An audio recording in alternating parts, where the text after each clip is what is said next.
प्रभु यीशु के नाम पे सभी को जय मसीह की। Before we could get into the prayers, let us meditate upon a few verses. प्रभु प्रार्थना में जाने से पहले हम प्रभु के वचन पर कुछ बातें अध्ययन करेंगे। So let us all turn our Bibles to Luke's Gospel, लूका की किताब 12th chapter, 12 अध्याय 47 and 48. 47 और 48 पर। लूका के पुस्तक 12 अध्याय 47 और 48 पर।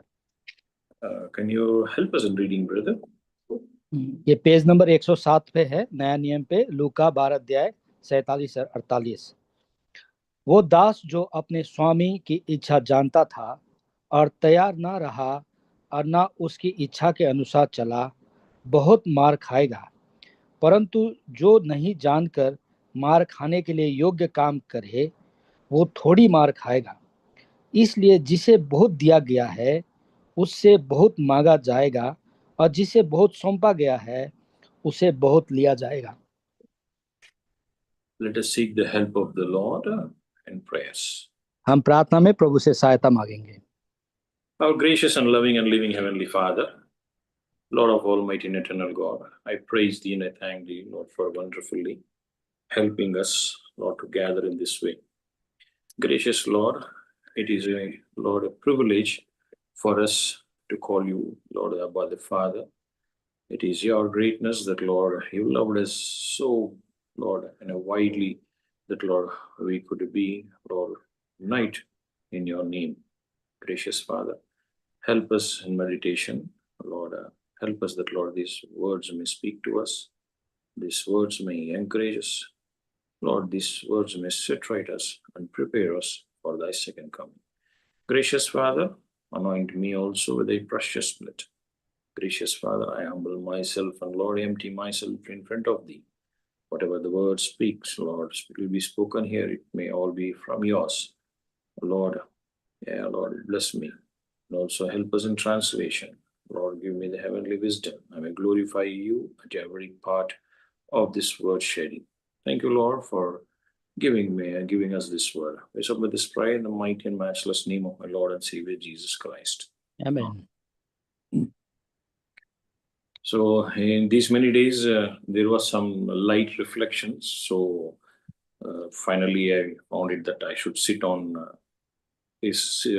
not down on any chair, so that light reflection will be not there. यहाँ पे इन दिनों लाइट के रिफ्लेक्शन के वजह से कुछ बाधाएं आ रही थी, तो आज मैं ऐसे चौकी में बैठा हूँ ताकि लाइट का प्रॉब्लम ना हो।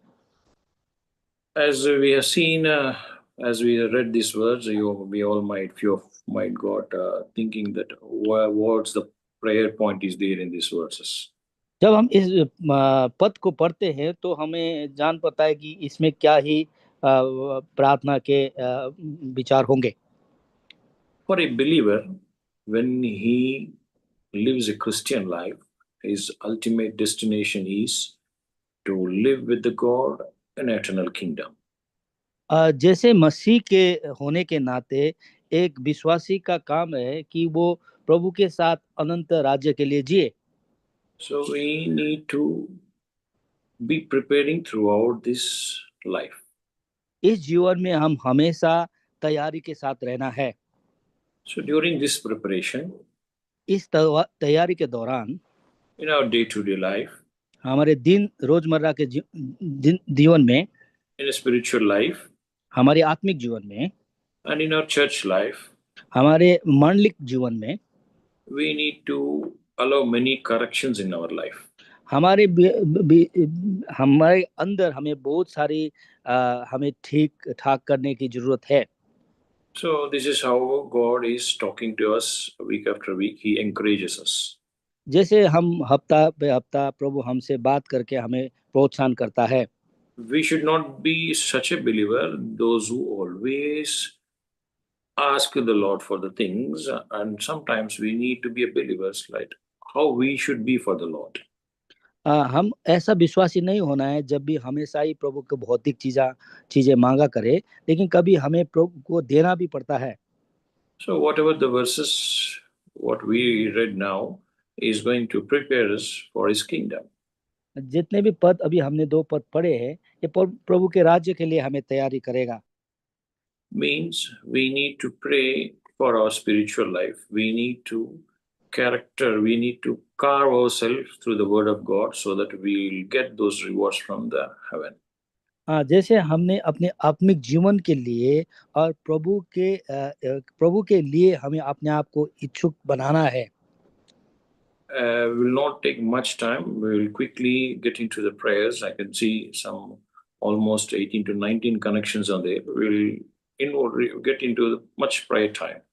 हम ज्यादा से ज्यादा समय आज प्रार्थना में बिताएंगे। 18-19 लोग पहले ही इकट्ठा हो चुके हैं।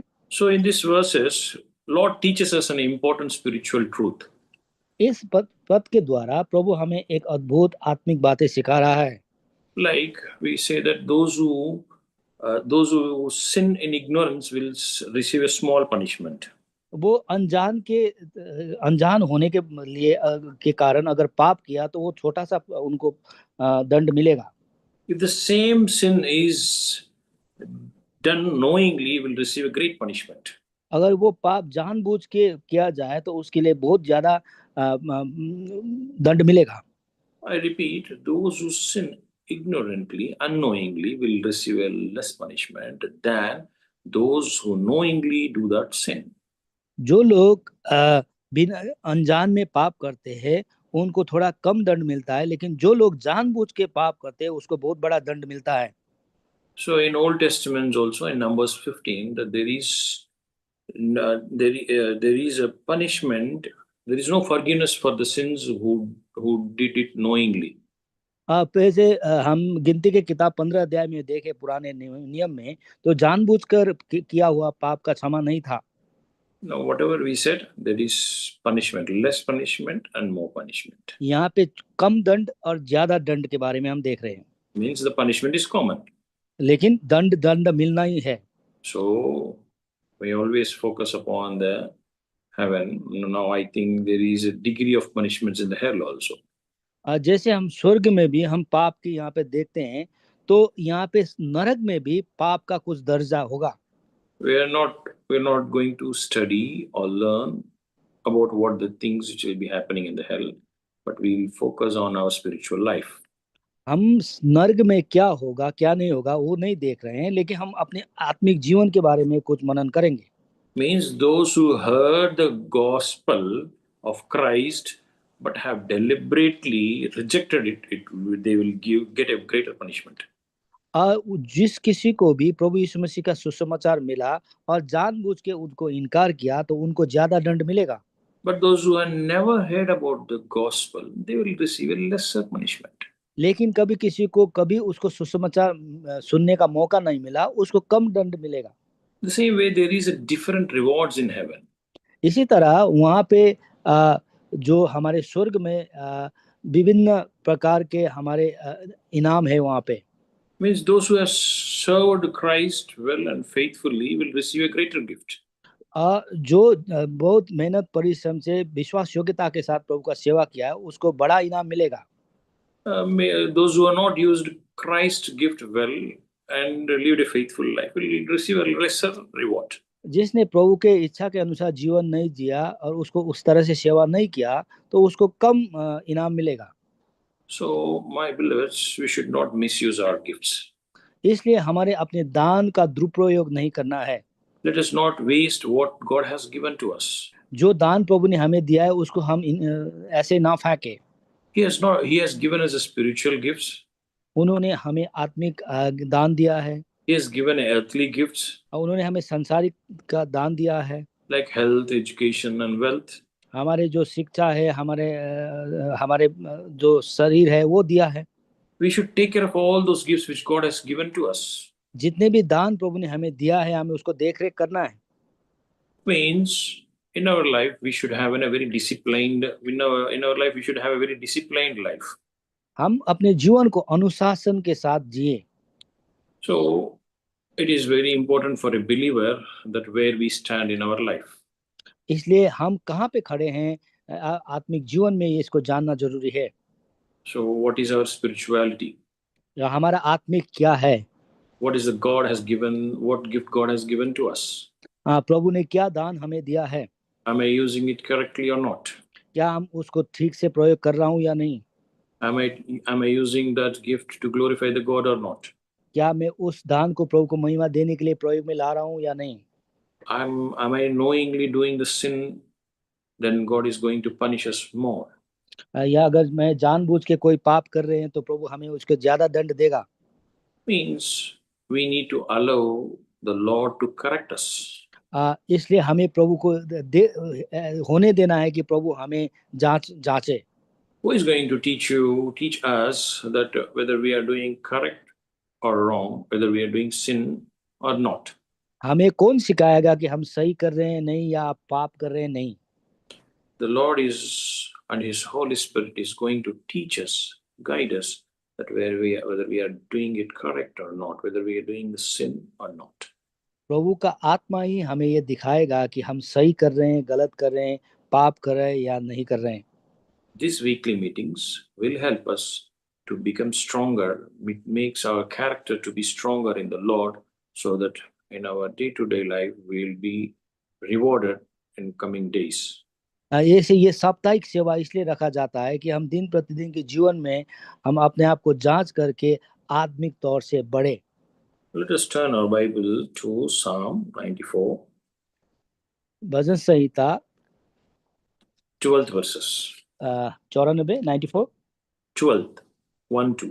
no 12th, which chapter 94, brother, 94, Psalm 94. भजन संग्रह 94 और 12 पद। भजन Yes. संहिता की किताब 94 अध्याय के 12 पद। हे यहाँ क्या ही धन्य है वो पुरुष जिसको तू ताड़ना देता है और अपनी व्यवस्था सिखाता है। Blessed is the man though chastened, means blessed is the man who gets corrections from the Lord. धन्य है वो पुरुष जिसको तू ताड़ना देता है। How great it will be when you receive the corrections from the Lord. हम प्रभु से ताड़ना मिलना कितना बड़ी बात है। When you get those corrections, the Lord will not say no to any of your things when you ask. जब प्रभु हमसे जांच पड़ताल करके हमें ताड़ना देता है तो प्रभु कोई किसी बात को इनकार नहीं करता। Kindly read the verses 14, brother. और 14 पद 94 14 पद, क्योंकि यहोवा अपनी प्रजा को न तजेगा, वो अपने नीच भाग को न छोड़ेगा। The Lord will not cast off His people. When you are in the Lord's way, He will not cast you out. यहोवा अपनी प्रजा को कभी नहीं त्यागेगा। Neither will He forsake His inheritance. और अपने नीच भाग को कभी ना छोड़ेगा। So we should always allow the corrections from the Lord. इसलिए हमें होने देना है कि प्रभु को देना है कि वो हमें जांच पड़ताल करे। In our life, very small things play a major role. हमारे जीवन में छोटी छोटी बात बड़ा मायना रखता है।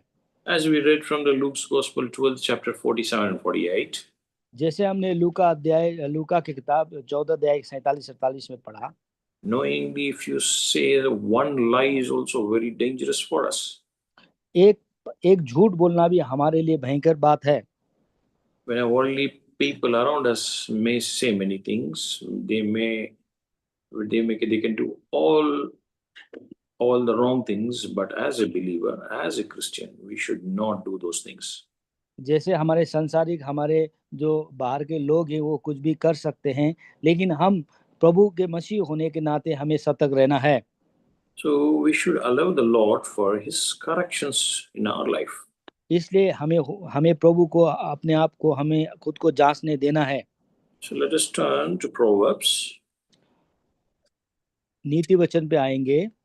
Proverbs 3rd chapter 11th verse. नीति वचन 3 अध्याय के 11 पद। Kindly read, brother. नीति वचन 3 अध्याय के 11 पद। हे मेरे पुत्र, यहोवा की शिक्षा से मुंह न मोड़ना, और जब वो तुझे डांटे तब तू बुरा न मानना। See, to despise not the Lord's teaching and reject His corrections. यहोवा की शिक्षा से मुंह न मोड़ना, और जब वो तुझे डांटे तब तुझे बुरा न मानना। This is what Lord today is talking to us, that we should allow the Lord to correct us. यहाँ पे प्रभु का वचन हमसे ये बात कर रहा है कि हमें प्रभु को हमें अपने आप को ताड़ना देना, जांचने देना है। Many times in our life we know that Lord is correcting us. Still we will be very firm and rigid, like that correction is not required in our life. बहुत बारी हम ऐसे देखते हैं कि प्रभु हमें जांच रहा है, हमें ताड़ना दे रहा है, लेकिन हम अपने आप में कठोर बन जाते हैं। We should train our children also in the same manner. हमारे बच्चों को भी हमें सिखाना है ये बातें। For example, today my son Jason, when he was studying, आज मेरा जो लड़का जेसन पढ़ रहा था, before he was not studying. In a couple of minutes, he just rose up, he stood up and he went for a tea, coffee. He never sits for 2 minutes also to study. वो उसको 2 minute पढ़ने बैठना भी मुश्किल होता है, वो उठ के फिर चाय पीने, पानी पीने चला जाता है। So today I corrected him. He got a bit upset. और आज मैंने जब उसको डांटा, वो थोड़ा गुस्सा हो गया। So when he was upset, I was not worried. I said, no problem, let him be upset. But he stopped drinking tea and he was studying once again. जब वो मैंने उसको डांटा, वो मेरे से गुस्सा हो गया, तो मुझे उसमें संकोच कुछ नहीं था, वो फिर पढ़ने लग गया। So in the same manner, when God corrects us, we should not get get hurted or angry about the corrections from the Lord. तो जब प्रभु हमें ताड़ना देता है, हमें डांटता है, तो हमें प्रभु पे गुस्सा नहीं होना है। There is no worry to the Lord when He corrects us. जब प्रभु हमें डांटता है, ताड़ना देता है, तो प्रभु को कोई संकोच नहीं होता, Because we are in the correct path. क्योंकि हम सही मार्ग पे हैं। He never corrects anybody who is a non-Christian, who has not accepted, who has not believed in His name. प्रभु जो उनको नहीं जानता, जो विश्वासी नहीं है, उनको वो डांटता नहीं, उनको ताड़ना नहीं देता प्रभु। But He is always very, very careful and very much wanting towards His children. लेकिन वो प्रभु हमारे प्रति धीरज दे के हमें जांचता है, ताड़ना देता है। Let us see here Proverbs 19th chapter, 18th verse. नीति वचन 19 अध्याय के 18 पद। नीति वचन 19 अध्याय के 18 पद। Yes, brother. जब तक आशा है तो अपने पुत्र की ताड़ना कर, जान बूझकर उसको मार न डाल। So chasten thy son while there is hope. जब तक आशा है तो अपने पुत्र को की ताड़ना कर। We should train our children also. हमें अपने बच्चों को भी हमें ताड़ना देना है। In a Christian life, it is very important that we should take everyone along us. मसीह जीवन में हम सबको अपने साथ लेके चलना है। In the Noah's Ark also, Lord has opened the doors for everyone, those who believe in Noah's words or God's word.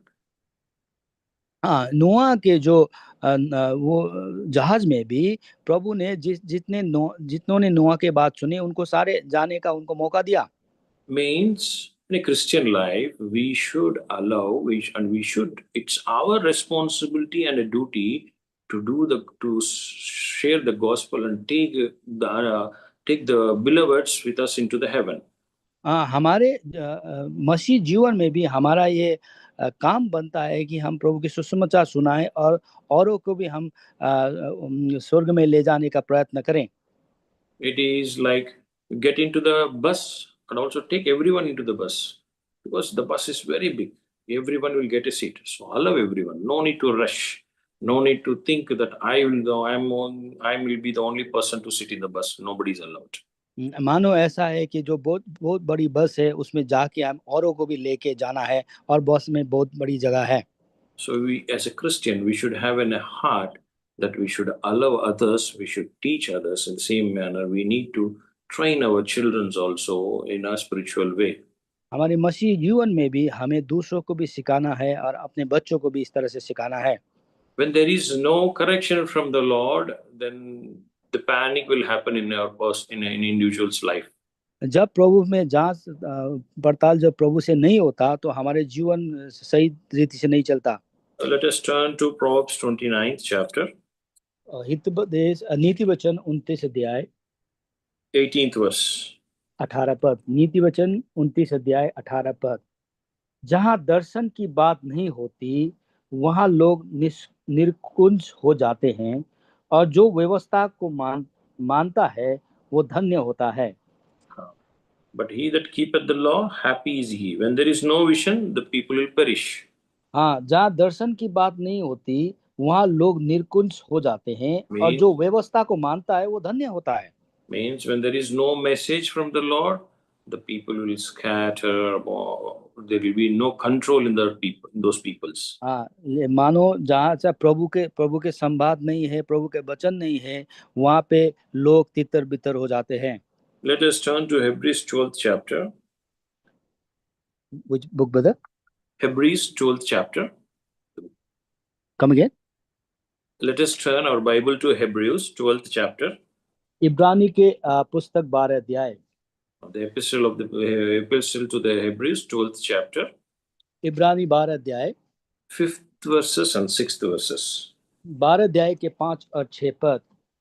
इब्रानी 12 अध्याय 5-6 पद। और तुम उस उपदेश को जो तुमको पुत्रों के समान दिया जाता है भूल गए हो।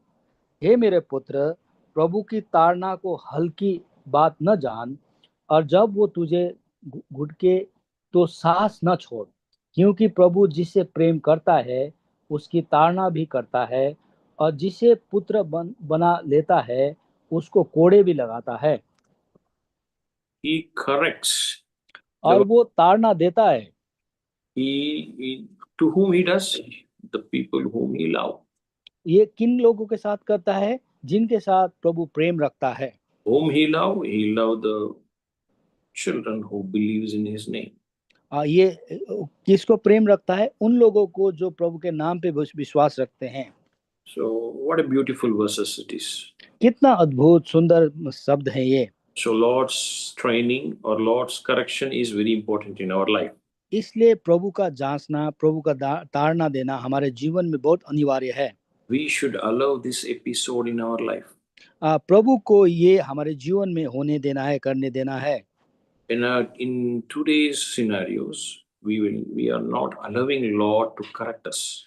आज के दिन में हम प्रभु को हमने अपने आप को जांचने हम देते नहीं हैं।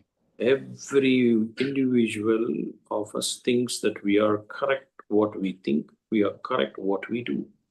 हम लोग हर लोग हम अपने आप को सही सोचते हैं, मानते हैं। We try to search for many logics in spiritual life also. बहुत सारे तर्क वितर्क हम अपने इस आत्मिक जीवन में देते हैं। We change, we want to innovate, we want to do something special, and we deviate from our spiritual life. We deviate from the pattern or the structure of the spiritual life. हम जो आत्मिक प्रक्रिया है उससे तर्क जाते हैं, उससे भटक जाते हैं। So it is important for a believer to be corrected by the Lord. इसलिए बड़े अनिवार्य है कि प्रभु हमें ताड़ना दे, हमें जांचे। When we are corrected by the Lord, we are going to be blessed. जब प्रभु हमें जांचता है, हमें आशीष हम बनते हैं। So let us turn to Revelation 3rd chapter. इसलिए प्रकाशित वाक्य 3 अध्याय पे आएंगे 19th verse. प्रकाशित वाक्य 3 अध्याय 19 पद।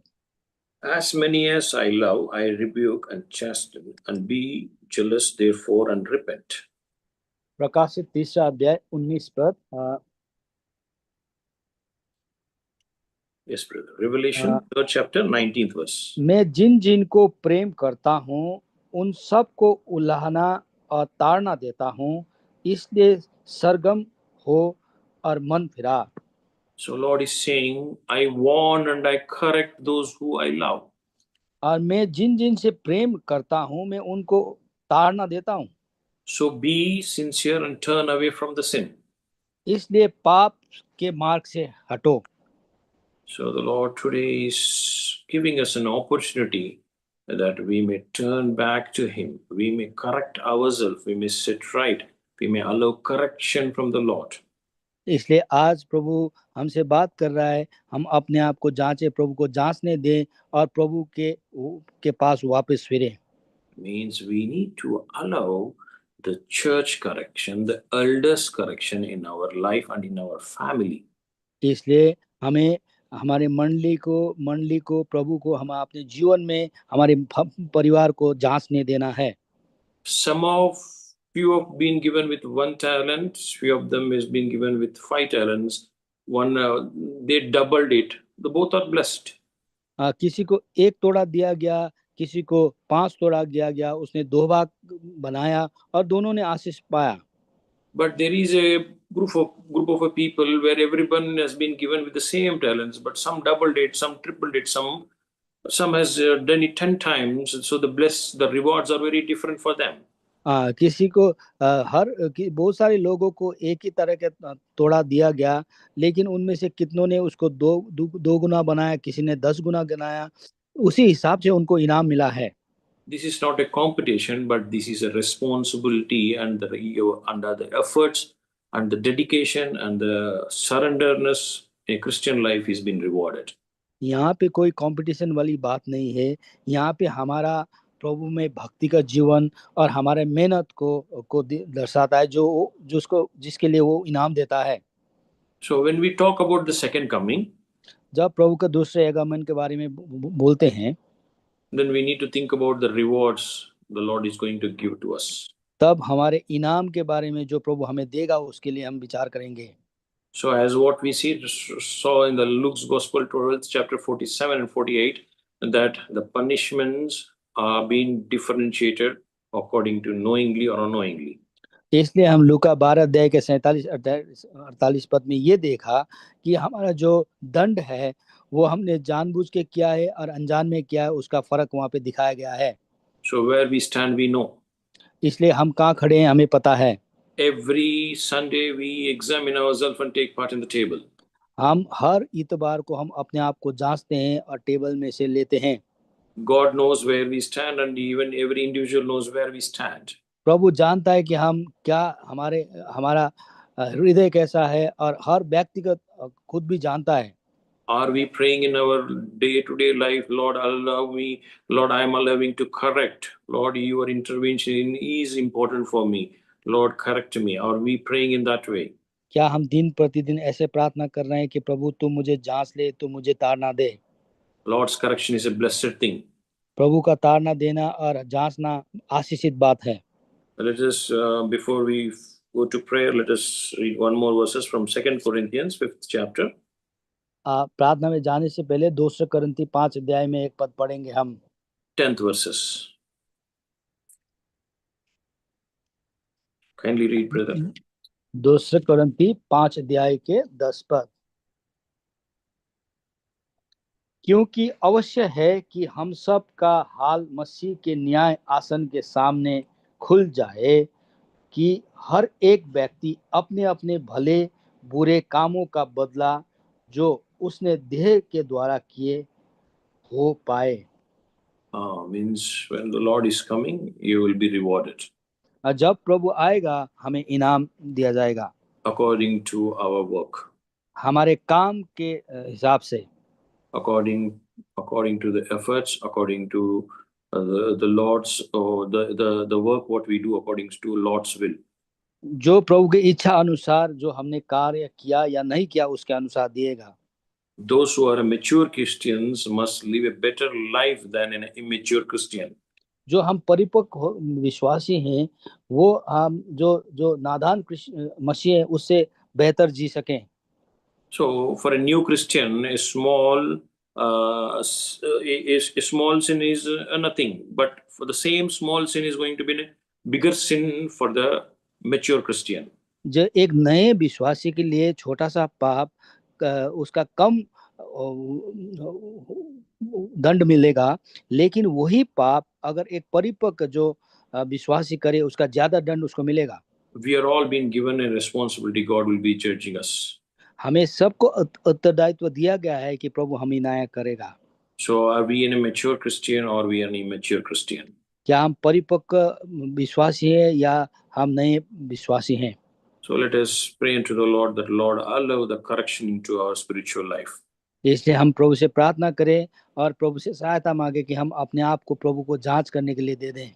We may live a glorifying life. हम तब प्रभु को महिमा पहुंचाने वाले जीवन जी सकते हैं। Thank you. The Lord may bless this word. Thank you, brother.